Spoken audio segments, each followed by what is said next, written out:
तो ये जो भाग्यवाद है जिसके भरोसे बहुत लोग हैं कि साहब भाग्य करेगा, अरे वो कुछ नहीं करेगा भाई।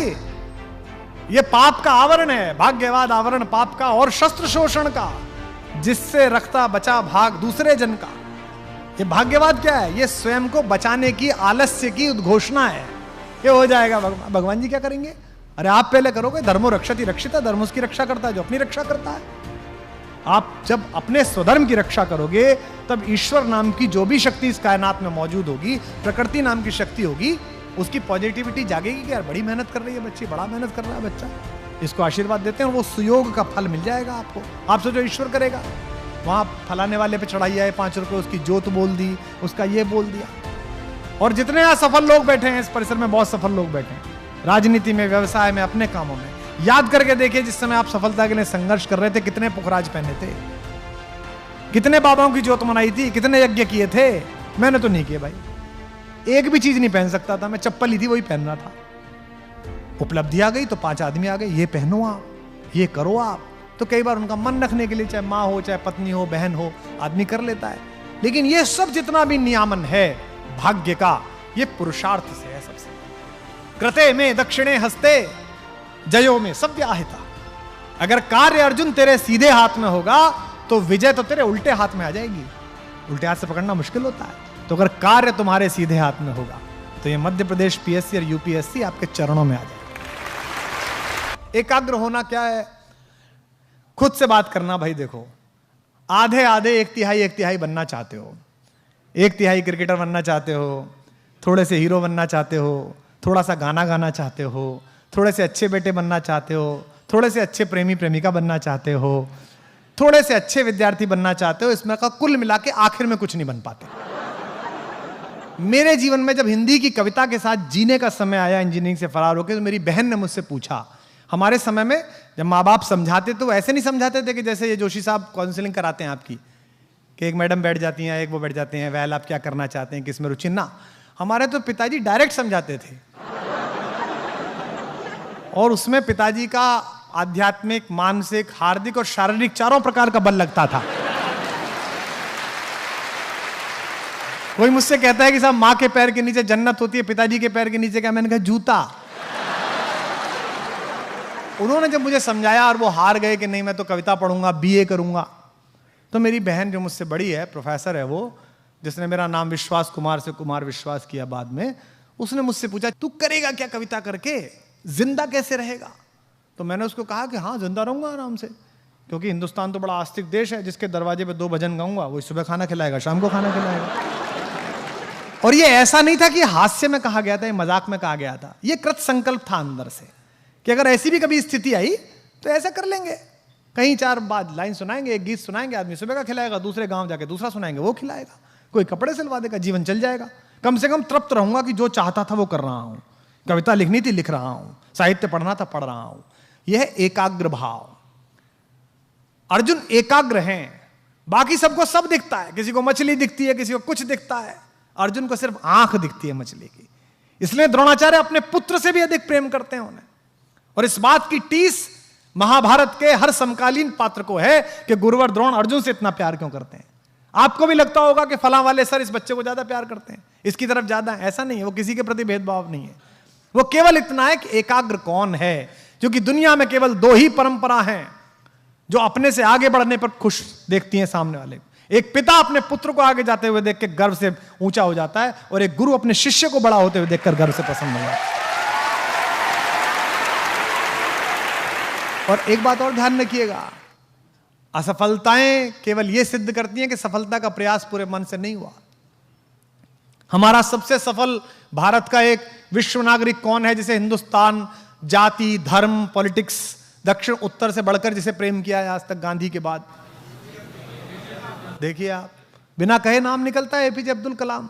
इस देश ने अद्भुत प्रेम किया उनसे, और उनके जीवन में एक क्षण आया कि वो आत्महत्या कर रहे थे। वो देहरादून गए एनडीए सेलेक्ट होने के बाद, पैसे नहीं थे दक्षिण से, रामेश्वर से देहरादून जाने के, तो उनकी एक विवाहित बहन थी, उसने अपने जेवर बेच दिए, पर उस जेवर से भी एक ही तरफ का किराया मिल सकता था। तो कलाम साहब ने अपनी बहन से कहा कि चिंता मत करो, मैं 200% सेलेक्ट होऊंगा, और उसके बाद तो फौज मुझे रख लेगी और मैं आपके लौटा दूंगा पैसे।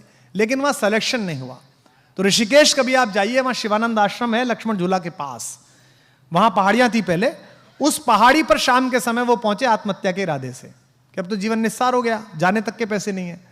वहां शिवानंद स्वामी जी टहल रहे थे, उन्होंने देखा कि युवक घूम रहा है, बड़ा विक्षिप्त सा, बड़ा परेशान सा। उन्होंने पूछा, बेटा यहां आओ, क्या बात हो गई? तो वो कहने लगे, मुसलमान व्यक्ति, हिंदू साधु, राजनीति करने वाले लोग सुने।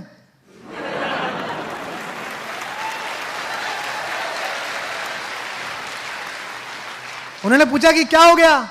तो बोले, साहब मैं अपनी बहन के जेवर बेच के पढ़ने यहाँ आया था, मतलब ये एनडीए का इंटरव्यू देने, मेरा सिलेक्शन नहीं हुआ, जाने तक के पैसे नहीं है, मुझे लगता है जीवन में मैं किसी काम के लिए नहीं बना हूं। तो उन्होंने कहा, तुमको गलतफहमी है, तुम्हारा सिलेक्शन पता है क्यों नहीं हुआ? उसने कहा, क्यों नहीं हुआ? तुम्हारा सिलेक्शन इसलिए होने हुआ कि ईश्वर ने तुम्हें शायद किसी इससे बड़े काम के लिए नियत किया है। और बेटा तुम आज रात यहां रुको, आश्रम में भोजन करो, और कल मैं तुम्हें जाने के पैसे दे दूंगा, और घर जाकर अपना अध्ययन करो, अपना काम करो। और उसने वो काम किया कि अमेरिका की तानाशाही, यूरेनियम लेकर इतराने वाले लोग, क्रायोजेनिक ईंधन के लिए हमारे प्रधानमंत्री को अपने दरवाजे पर रुकवाने वाले लोग, प्रतिबंधों की बाड़ लगाते रह गए। हिंदुस्तान ने वो काम करके दिखाया, मिसाइल के क्षेत्र में, परमाणु तत्व। तो यह एकाग्र भाव है, और यह है असफलता के बोध से बाहर आना। असफलता का एकमात्र कारण यह है कि ईश्वर ने किसी बड़े आपको हेतु के लिए रखा है। मेरे जीवन में, निजी जीवन में कई असफलताएं आई हैं, और मौनी से बना हूं। पहली असफलता प्रेम में आई, जिसकी वजह से कवि बना। उस समय लगता था कि जीवन निस्सार है, जिसके लिए इतनी मेहनत की वो ही नहीं है तो क्या मतलब है। लेकिन मैं जानता हूं कि एक असफल प्रेम ने मुझे लाखों सफल प्रेम कहानियां दी। ऐसे ही जीवन में अनेक बार असफलता आई। राजनीतिक मायनों में देखें तो पिछले महीनों भी एक असफलता आई, लेकिन मुझे अब भी लगता है कि ईश्वर ने किसी बड़े हेतु के लिए निर्धारित किया है। धैर्य आवश्यक है, एकाग्रता आवश्यक है, शायद कोई बड़ा काम भगवान लेने वाला है, या हो सकता है इसी में हित हो। और ये जो दर्शन है भारत का, आपको भी लगता होगा कई बार, हिंदुस्तान का लड़का लड़की 17, 18, 19 साल में जब जवान होता है, मसें भीगती हैं, और चेतना पहली बार दरवाजे पे चौखट देती है तो वामपंथी हो जाता है। हाँ, कम्युनिस्ट हो जाता है, उसे पिता अमरीशपुरी लगता है। ये कौन आदमी घर में है जो मेरे सपनों को उड़ने नहीं दे रहा? वो इसी प्रतीक्षा में रहता है, लड़कियां इसी प्रतीक्षा में रहती हैं कि किसी ना किसी दिन तो ये कहेगा कि जा सिमरन जा। लेकिन थोड़ा समय बीते तो वो सनातनी हो जाता है, क्योंकि एक समय आते आते उसको पता चलने लगता है कि मेरे एफर्ट्स, मेरी क्षमता, मेरी प्रतिभा अपनी जगह है, प्रारब्ध अपनी जगह है, वो काम करेगा। अगर मैं नियोजित तरीके से लगा रहा तो एक ना एक दिन उसका प्रतिफल मिलेगा। मैं निजी जीवन की व्याख्या से कह रहा हूं। जब मैंने कवि सम्मेलनों की कविता को कॉर्डलेस माइक के साथ, कॉलर माइक के साथ, म्यूजिक के साथ शुरू किया, तो 2004 के आसपास मेरा इतना विरोध हुआ कि देश के 28-30 कवि मेरे साथ नहीं बैठते थे मंच पे। वो लिख के देते थे, कुमार विश्वास आएगा तो हम नहीं आएंगे, जो आजकल सेल्फी खिंचाने भतीजे को लाते हैं।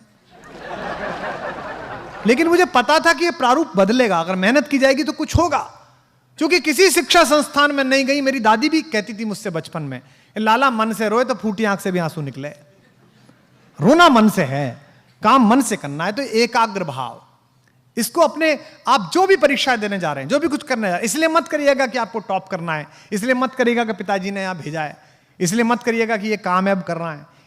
और अगर नहीं करना है, मन से नहीं आ रहा कि नहीं करना है, तो कल छोड़ने के बजाय आज छोड़िए कि नहीं करना। फिर ये सोचिए कि करना क्या है।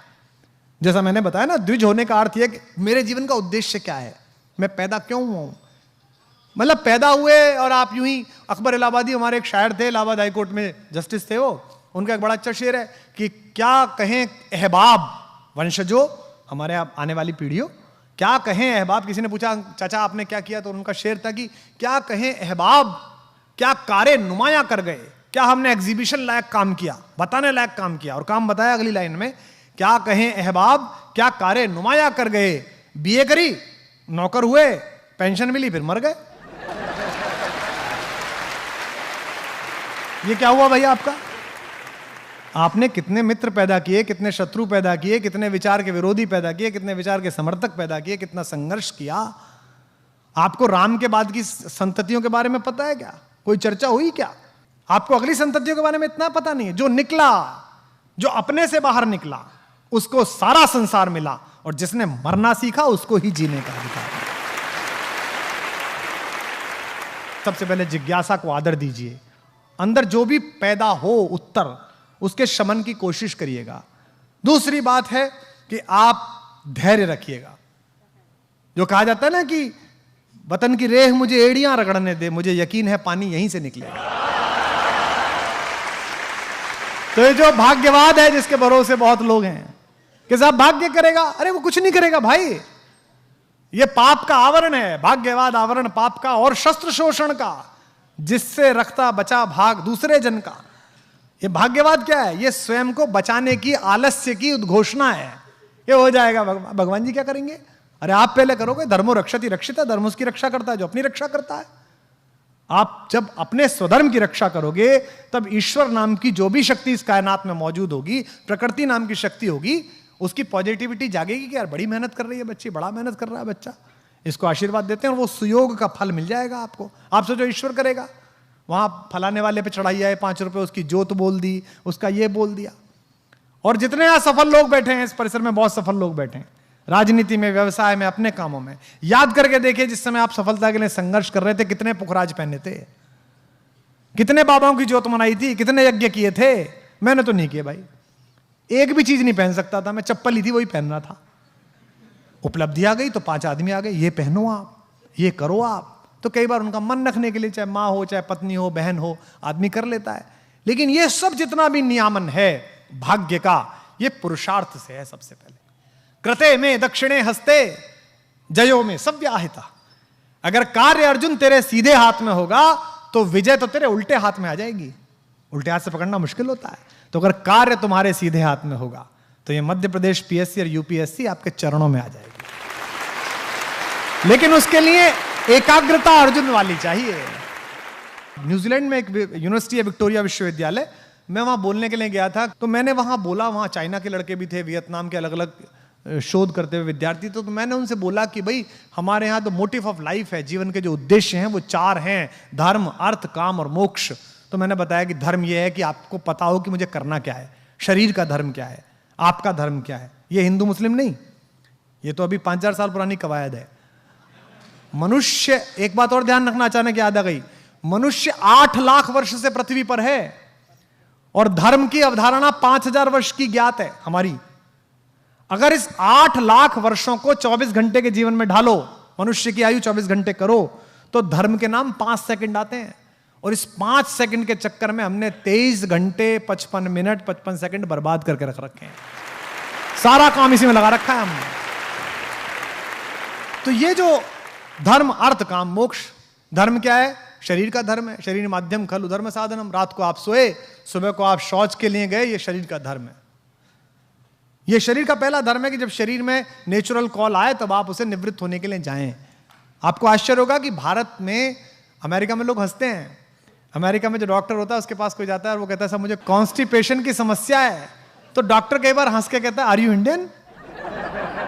क्योंकि भारत में इसलिए हुआ कि शौच की व्यवस्था ठीक नहीं थी। मैं प्रधानमंत्री का आभारी हूं, केवल उनके कार्यकाल नहीं, अगला जिसका भी कार्यकाल हो और जितने भी कार्यकाल हों, 10-20 वर्ष इस देश में स्वच्छता अभियान, शौचालय की बात होनी चाहिए, तब जाके कुछ देश में हो पाएगा। अमेरिकियों को नहीं हो रहा, इंग्लैंड वालों को नहीं हो रहा, क्योंकि उनके यहां सदा उपलब्ध है, पहले दिन से बना हुआ है। हमारे यहां ये कि नहीं सुबह ब्रह्म मुहूर्त में कर लो, क्यों? उजाला हो जाएगा गांव में। तो पहला है धर्म। दूसरा है अर्थ। अर्थ का मतलब पैसा नहीं, अर्थ का मतलब है जीवन का अर्थ क्या है, इस जीवन का करना क्या है। कुछ को प्रशासनिक सेवा में जाना है, कुछ को सेना में जाना है, और जो अर्थ है जीवन का उसके हिसाब से आपकी जाति है। यहां बैठे होंगे ब्राह्मण परिवार के लोग, वैश्य परिवार के लोग, दलितों के वंशज, वंचितों के वंशज, आदिवासियों से आते हुए लोग। यह मत समझना कि खानदान से मिला हुआ विरुद्ध तुम्हारा विरुद्ध है। यह जोशी हो जाने से जोशी नहीं है कि जोशी हम पैदा हो गए तो हम तो ब्राह्मण हो गए, नहीं। कर्म की विधान है। भगवान ने कहा अर्जुन से, चातुर्वर्ण मया सृष्टि गुण कर्म विभागशः। हे अर्जुन, 4 वर्णों में बटी हुई मेरी सृष्टि गुण और कर्मों के विभाजन पर है। अगर आप शिक्षा लेने का काम करते हो तो आप किसी धर्म और जाति को, आप ब्राह्मणत्व का संस्कार जी रहे हो। अगर आप देश के दुश्मनों से, बाह्य और आंतरिक दुश्मनों से युद्ध करते हो, रक्षा करते हो, तो आपका क्षत्रिय संस्कार है। अगर आप देश की व्यवस्था बनाते हो तो आप दलितों के साथ हो जिन्होंने इस देश की व्यवस्था बनाई है। अगर आप अर्थव्यवस्था में भाग लेते हो तो आप वैश्य और कवणिक का काम कर रहे हो।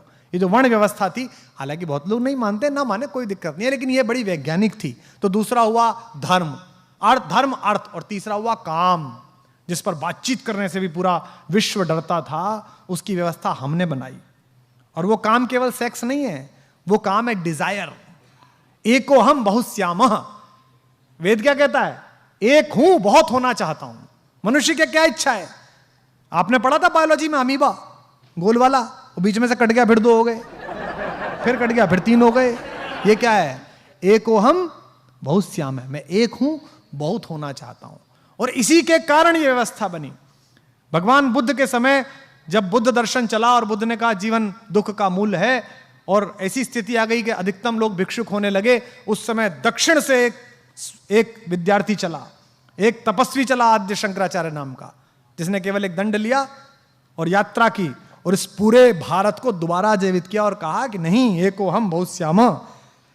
अगर जगत सत्य है, ब्रह्म सत्य है, तो जगत भी सत्य है।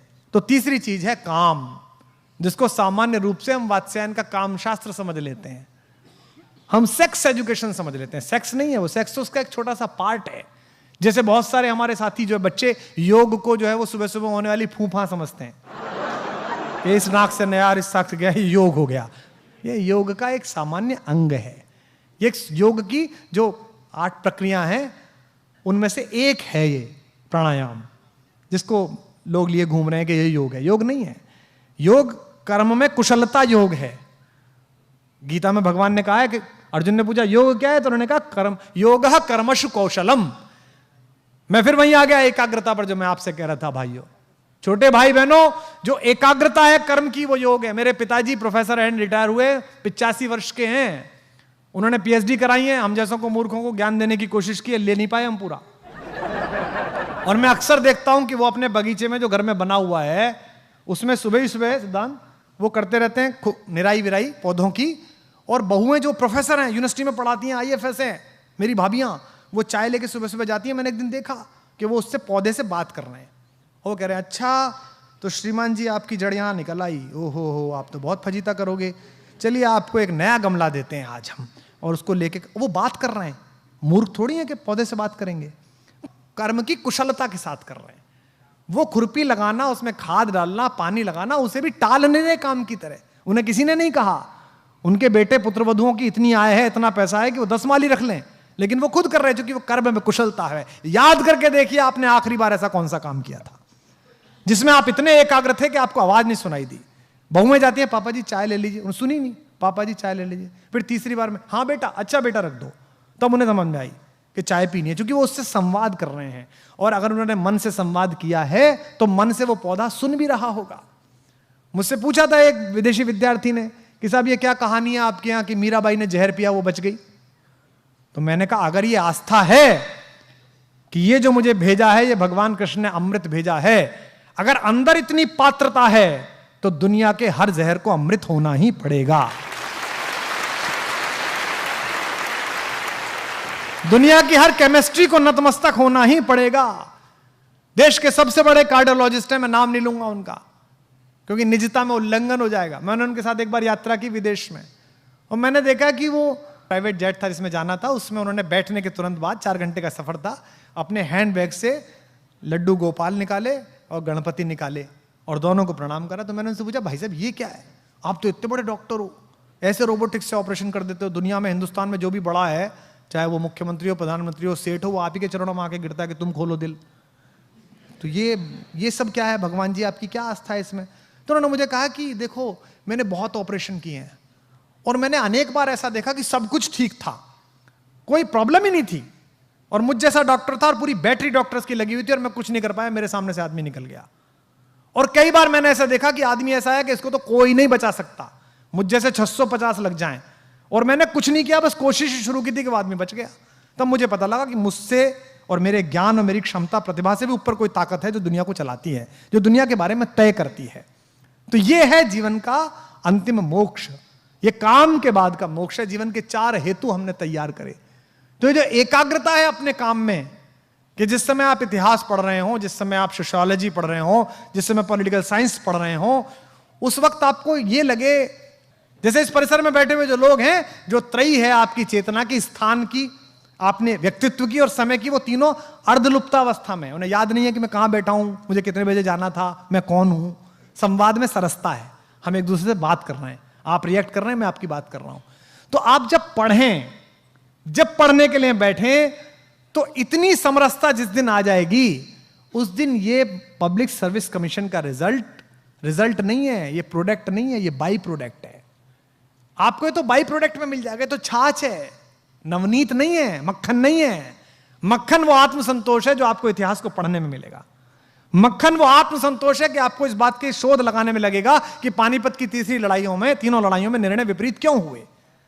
मक्खन वो आत्मसंतोष है जब आपको इस बात की स्मृति पूरी आ जाएगी कि आज मैंने कितने मजेदार तरीके से मैंने विश्व की राजनीतिक व्यवस्था पढ़ ली, मैकियावेली पढ़ लिया, मैंने कौन तक पढ़ लिया मैंने। वो जो आपको आत्मसंतोष आएगा वही असली नवनीत है, बाकी बाई प्रोडक्ट है। ये मैं अपने अनुभव के आधार पर कह रहा हूं। ये प्रसिद्धि, ये ऐश्वर्य, ये मान्यताएं, ये सब बाई प्रोडक्ट हैं।